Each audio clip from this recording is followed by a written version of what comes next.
Karga ng ating pagkain ng baboy.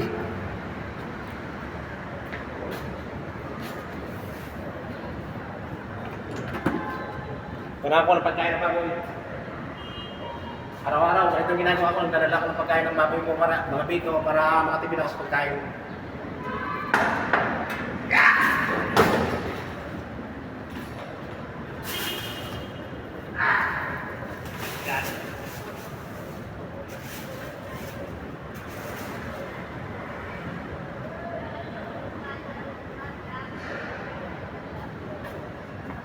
Itong mga pagkain ng baboy ko ay mga organic ito, mga balat ng pakwan, papaya, pinya. Yan pinapakain ko sa mga alaga kong baboy na native.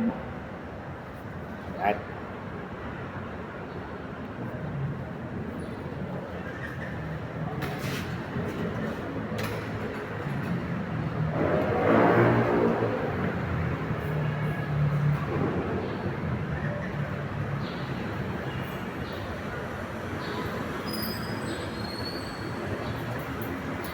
ito pinagtsatsagaan ko talaga dalhin galing sa Maynila papunta sa Cavite para makatipid ako sa pagkain ng aking mga alaga.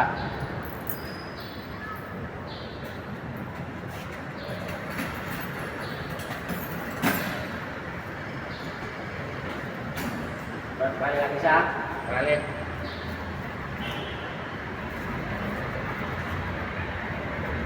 Mayroon, pero tsaga-tsaga lang. Dalang na naman natin natin. Pakinabangan din natin yan.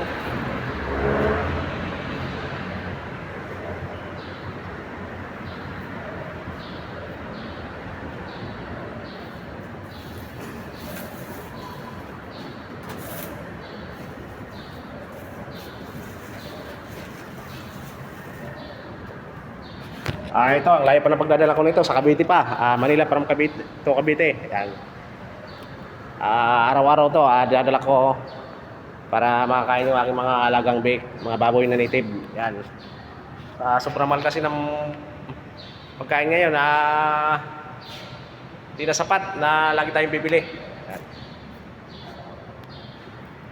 Lagi lang tayong bibili ng pagkain na malulugi na tayo.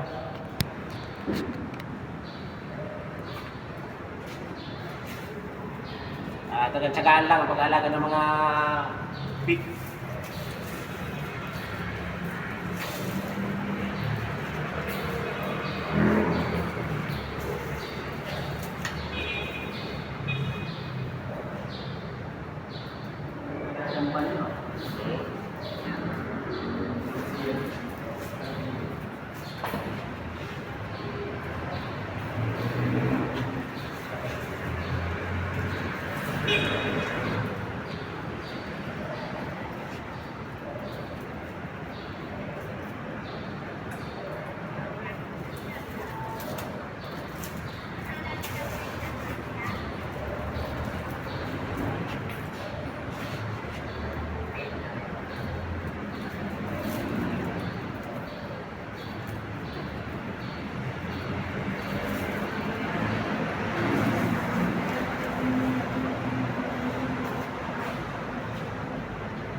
So, ayos na.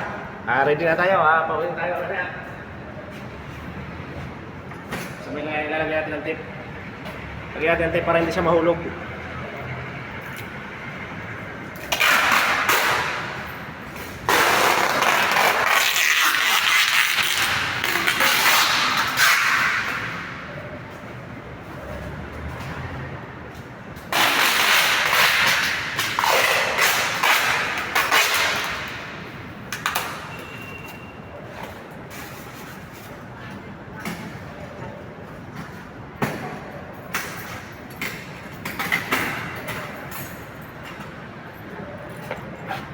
Sige, larga.